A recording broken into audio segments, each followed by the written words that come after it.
human revolution. So normally, those who know me speak, I talk about a lot of data, trends, carbon, industry things, but human revolution and this topic, I want to take opportunity to go a little bit more broadly on this, because the idea of what it means to be human in the face of AI, technology, what it really is, this revolution is a thought revolution, because we need to change the way we think and the way we perceive things from which the possibilities can come, which is very similar to sustainability, because sustainability at its heart is a thought revolution. It means we need to change the way we think about our world so that we can actually make change. And there's a precedent for this. If we think about it, the sustainability thought revolution is very similar to the scientific revolution years ago. So let's take it back. 3,000 years ago, most people didn't believe the earth was round. The ancient societies thought it was flat for the most part. 500 years ago, most people didn't believe that the earth revolved around the sun. They thought the earth was the center of the universe. And 50 years ago, most people didn't believe that what we do on earth affects the sky, and what we do on land affects the entire ocean. But now we're in the middle of the sustainability thought revolution. And if we think about that, 200 years went by for the world to start accepting a new lens of science instead of magic, that science was causing these things. Started with heliocentrism, this idea that the sun was the center of the solar system, the earth revolved around it. It was 200 years, sounds now fun, but that was a tough time to get that thought across. Galileo got put under house arrest for his work because this was blasphemous. But eventually things changed. And from that piece of heliocentrism arose astronomy, chemistry, optics, the idea of a visual spectrum of light, gravity, and mechanics, as well as human anatomy, because we started to see how the system of our body works. So that thinking fundamentally changed, and look at everything that folded from there. But it required a thought first. So sustainability, where are we now and where do we come from? The sustainability thought revolution can be traced back, for the most part, what many will call it, a book published in 1962 called Silent Spring by Rachel Carson. Strong woman, environmentalist, journalist in her work in the 50s, calling to action the dangers of DDT, the pesticide, because the pesticide was so good at killing all the bugs that they were using it for agriculture. But she called and said, look, if we have these pesticides and don't control them, then we're going to kill all the bugs, we're going to kill off the birds who don't have anything to eat, and we're going to have a spring that's silent because there's no birds singing. That struck a chord, and that's what fundamentally changed our thought process. So this, combined with the environment, the other movements of the 60s, started some regulation. 1964, the Wilderness Act. 1970, the U.S. National Environmental Policy Act, or NEPA, which back in the day, U.S. was still leading on these kind of things, and other governments around the world followed. Led to the Clean Air Act, Clean Water Act. You can imagine in 1970 how much regulation people thought was coming at them. At the same time, more studies are coming out. 1968, A Population Bomb, a book that said that based on the baby boom and the agricultural green revolution, we're going to overpopulate our world and we're going to go into decline. So the Club of Rome, a group of ex-presidents who like to get together and do things, looked at this, commissioned a study. And in 1972, they came out with a book or a study called Limits to Growth, which tried to scientifically quantify our limits. The planet's still there today. And this is basically interesting because from Silent Spring through now comes the fundamental change that humans can fundamentally change our planet through intervention, and the planet's vulnerable.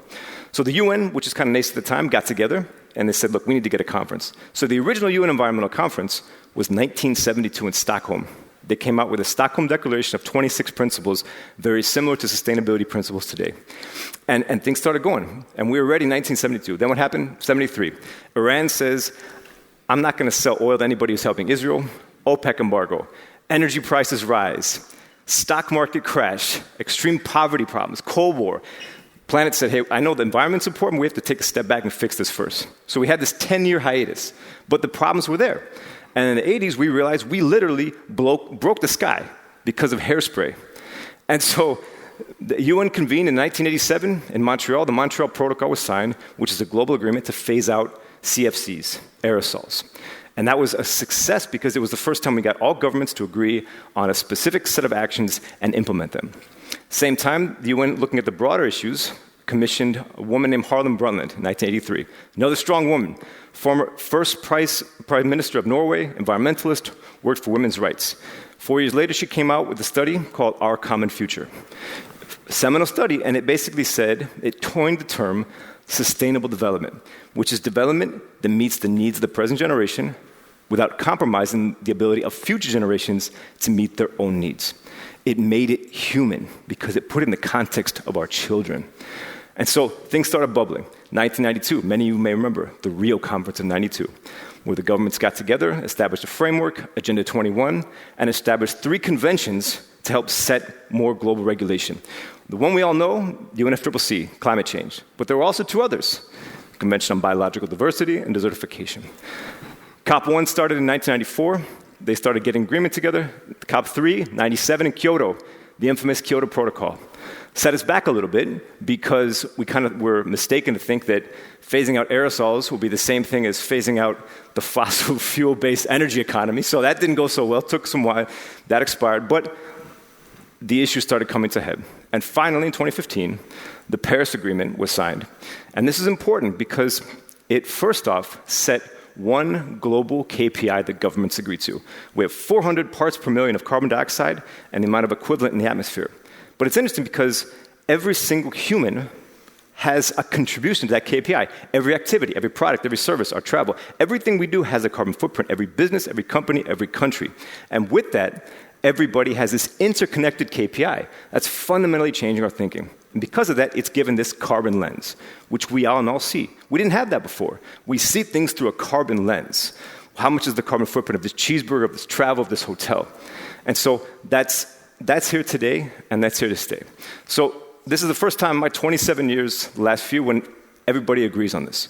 So the question is, what's next? What are the trends and what's going? So the next word is biodiversity, or biological diversity. This is the next phase of the sustainability revolution. It's all species of life, the variety of all species of life, including humans. It's much more tangible, it's much more physical, and it's much more human. It talks about plants, about species, about animals, about habitats, about ecosystems, surroundings, and all the cultural heritage that's derived from those. So biodiversity is going to be the lens that we view the world going forward. And think about it this way. Carbon and climate change is like heliocentrism and astronomy. But the real cool stuff of the scientific revolution came after that. Mechanics, chemistry, optics, gravity, and all the things that are more tangible, human anatomy. And so the biodiversity lens is going to be the most impactful and most interesting. And it's tangible, whereas carbon, astronomy, it's out there. Now this is tangible. And travel and tourism is going to be at the crosshairs because people are going to want to know, how is my travel impacting ecosystems? Where are things coming from? Where they're going?